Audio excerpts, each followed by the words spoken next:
Selamat pagi, salam sehat untuk kita semua. Perkenalkan, nama saya Resita Putri Samuel. Saya merupakan mahasiswa semester 2 dari program studi Teknik Sipil. Di sini saya akan memaparkan gagasan saya terkait topik hari ini tentang penanganan sampah di Kota Kupang. Sampah adalah benda-benda atau material yang tidak berguna atau tidak diinginkan atau merupakan benda yang telah mencapai akhir masa pakainya.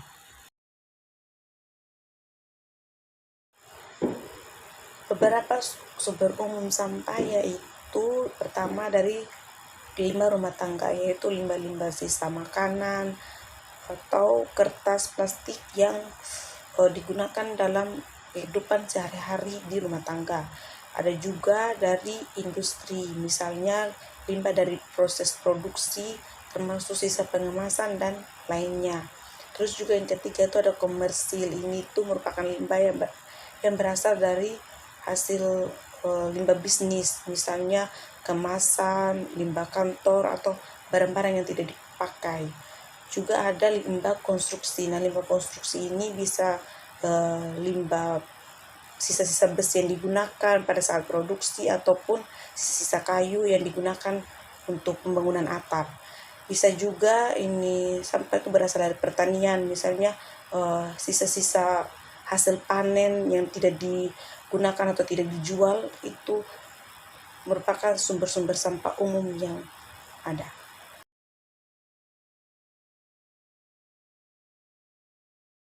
Masyarakat dapat membuang sampah pada bak-bak umum yang sudah disediakan di masyarakat ataupun ini keranjang-keranjang sampah memang sudah disediakan di kantor ataupun di tempat-tempat kita beraktivitas. Pasti itu disediakan, hanya butuh kesadaran kita untuk melihat dan membuang sampah itu pada tempatnya. Setelah itu ada juga kalau untuk di lingkungan masyarakat itu ada namanya pengangkutan sampah door to door yang kemudian nantinya akan diangkut oleh petugas sampah yang kemudian akan dikumpulkan pada tempat ini pemilahan sampah nantinya setelah di situ sampah-sampah yang ada itu akan dipilah dan akan dilihat sampah mana yang bisa didaur ulang sehingga tidak terjadi penumpukan sampah yang terlalu banyak gitu. Jadi masyarakat itu membuang sampah itu harus pada tempatnya, harus pada tempat sampah atau bak-bak penampungan yang telah disediakan oleh pemerintah.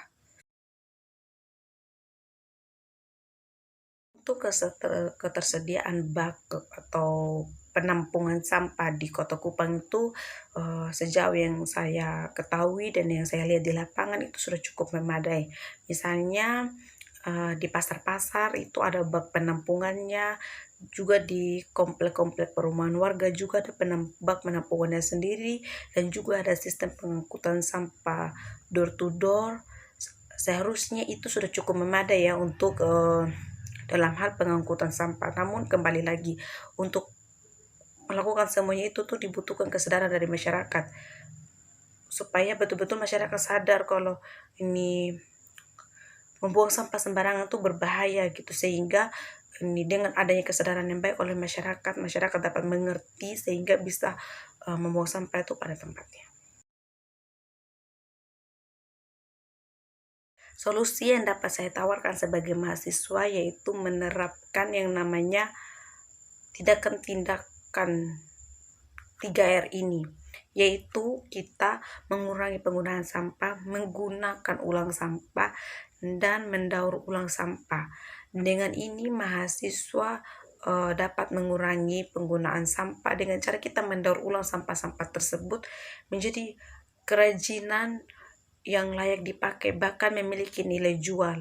Bahkan mungkin dari hasil kerajinan yang kita bikin, kita bisa membuat suatu event pameran dari hasil daur ulang sampah-sampah tersebut yang nantinya bisa mengedukasi masyarakat sekitar.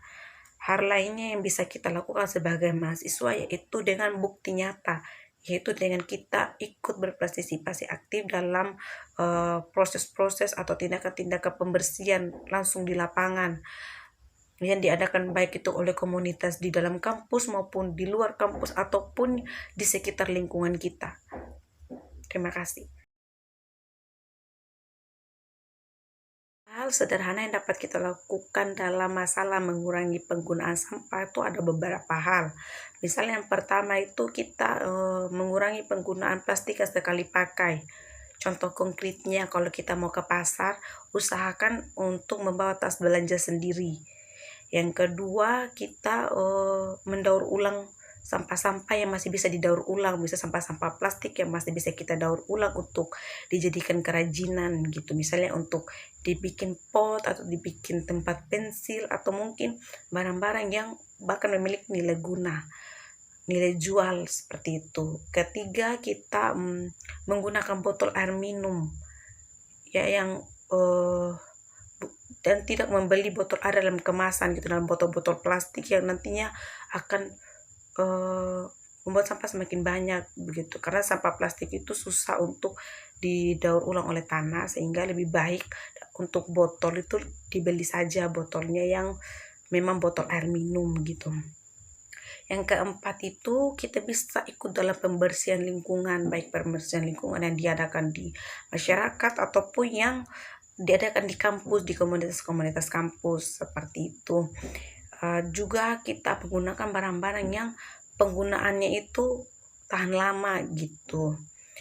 Cara lainnya itu kita juga bisa mengedukasi orang-orang di sekitar kita betapa pentingnya mengurangi sampah gitu, betapa pentingnya kita menggunakan barang-barang yang tahan lama daripada kita harus beli-beli botol atau segala macam gitu.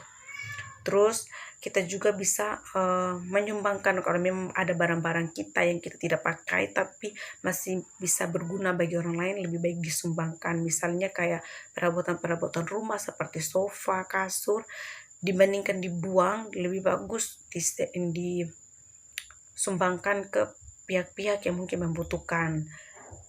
Menurut saya itu saja yang kita lakukan.